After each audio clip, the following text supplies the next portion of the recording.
আমরা যাচ্ছি ঘুরতে। এই দিন ছিল আমার সর্দি এসেছিল আর ভাগ্নি, আমরা যাচ্ছি মেজদি বাড়িতে আর কি। তো চলো যাওয়া যাক।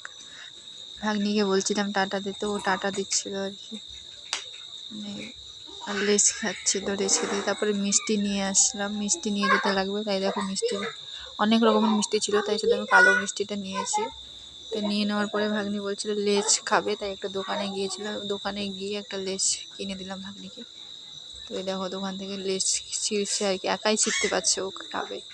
তারপর গাড়িতে এসে বসলাম, সে অর্ধেক চলে এসেছে আর কি। ওই যে দিদি, ভাগ্নি আর আমি। ভাগ্নি ওইদিকে দেখছিল, তাই বললাম এদিকে দেখো। তারপরে খাচ্ছিল। এখানে একটা নদী ছিল, বেশ বড়, তাই আমাকে দেখিয়ে দিই একটু। আর এদিকে ও লেজ খেতে খেতে, তাই হলে ওর একটা ভিডিও করি। তো চলো যাওয়া যাক। দিদি বাড়ি যাচ্ছি। এই যে দিদি, ভাগ্নি খাচ্ছে দেখো। তো চলো যাওয়া যাক, টাটা। আজকের মতো এইটুকুই। হারিয়ে